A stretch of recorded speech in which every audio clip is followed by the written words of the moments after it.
Good evening, and welcome to tonight's meeting of the Commonwealth Club of California, the place where you're in the know. My name is Joe Tuman, Professor of Political and Legal Communications at San Francisco State University, political analyst for CBS 5 in San Francisco, and your moderator for tonight's program. You can find us on the internet at commonwealthclub.org or download the club's iPhone and Android app for program and schedule information and podcasts of past programs. How's that for alliteration? And now it is my pleasure to introduce our distinguished speaker and columnist and writer, Jonathan Alter, a writer and a contributor to the Bloomberg View, author of the new book that we're going to be talking about tonight, The Center Holds, Obama and His Enemies.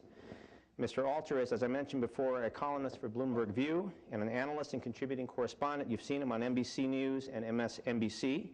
He's a former senior editor and columnist for Newsweek, where he worked for almost 30 years, writing more than 50 cover stories.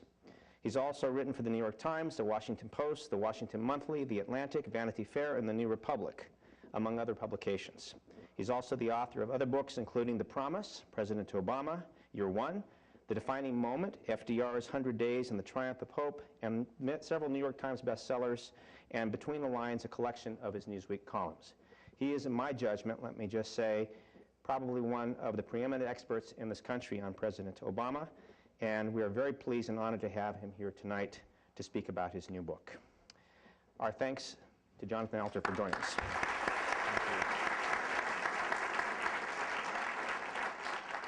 The floor is yours for 25 to 30 minutes. Great. Thank you, Joe. Thank you very much, Joe, and thanks to everybody for coming. This feels like a homecoming for me. This is my third time at the Commonwealth Club, going back to 2006 when my book about FDR came out. And this has to be the most literate audience on my book tour. No disrespect to the other cities that I've been to, but I didn't leave my heart in San Francisco, but I think my sort of writer's heart belongs to you after Chicago, which is where I'm from originally. Born and raised there. Relevant perhaps for this evening is that I come from a political family in Chicago, and my mother was the first woman elected in Cook County in the Chicago area 40 years ago in 1972. And when she was in public office, in county office, she knew a young community organizer named Barack Obama who couldn't get his phone calls returned by the other politicians because he was a nobody. And after she died, just 5 days after the 2008 election, and he was president-elect, he had a few other things to do, but whatever else one says about him, he was very nice to our family and remembered.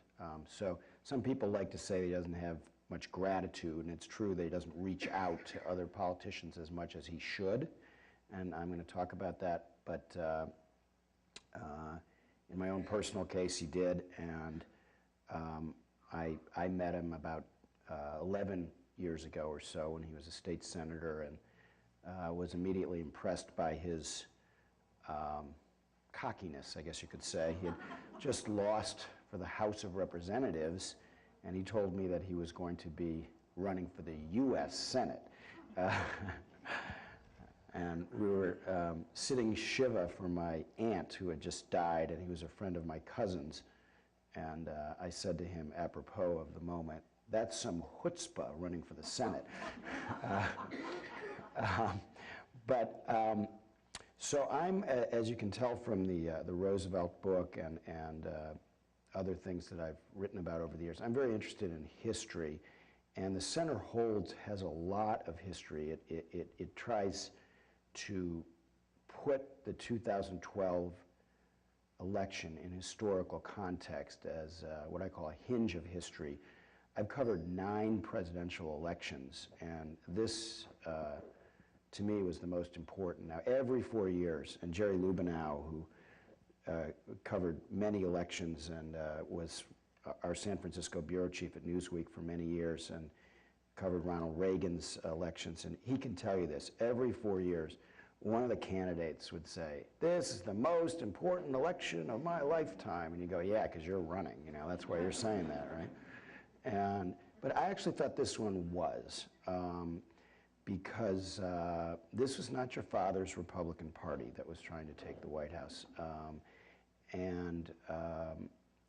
We were at a moment where a lot, maybe all of the progressive accomplishments of the 20th century were on the line, and these had become bipartisan accomplishments, whether it was Social Security and Medicare, or federal aid to education, infrastructure, which had started out as a Republican idea under Abraham Lincoln when the Republican Party was founded, and then Teddy Roosevelt, big infrastructure man, Dwight Eisenhower built the highways.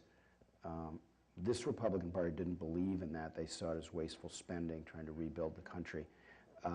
So the vice presidential candidate on the Republican side, a devotee, even now, of Ayn Rand, the ultra-libertarian philosopher, and his Ryan Plan was very reflective of that.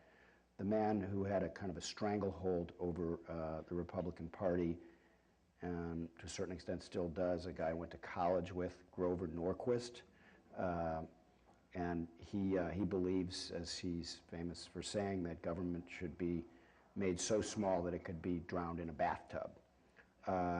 So this was a big choice election, and I wanted to put it in some context, but there was also some personal history of some of the major players involved that made up a series of stories that I wanted to tell that are not known publicly. And the one I wanted to start with actually begins on a pitch black night in the Florida Everglades in 2005. And a car runs off the road and plunges into a canal. And the woman driving the car, the car sinks to the bottom of the canal. Some passers-by stop. One tries to open the door and he breaks his arm. And they're screaming for help, and a 38-year-old man working at a motorcycle dealership nearby hears the screams, and he sprints to the scene, and he's told, "She's gone, dude, she's gone." And he ignores what the passers-by had said, and he jumps into the canal. And finally, after several dives, he manages to get the door open, but then the woman is still strapped in with her seatbelt. So he gets back out onto the canal bank. Somebody, fortunately, has a knife in the car, and he goes back down again, and he cuts the seatbelt. He frees the woman, pitch black, and she floats to the surface, and she's revived. And then somebody yells, "Baby seat, baby seat," floated to the surface, and the man dives down again, and he's feeling with his hands around in the back seat to see if there's a baby there, and fortunately there was no baby in the car. And the man was decorated by the town of Davie, Florida for heroism, and an insurance company also gave him an award. And 7 years later, this man, whose name is Scott Prudy, was working as a bartender for a catering company in South Florida, and he is told, along with the others working for this catering company, that Bill Clinton had been in the area recently for a fundraiser and had his picture taken with the help. And so this particular event was for Mitt Romney, and he brought his camera along. And I think you know some of the rest of the story, but I tell it in detail, and I try to convey the motivation, and it goes, in some ways, it goes back to that event in the Everglades. And at one point, after many hours of conversation, Scott said to me, "I learned that night that if you can jump in, you must jump in." and that he was going to do what it took to prevent Mitt Romney from becoming president. And this was all in a class context, because what actually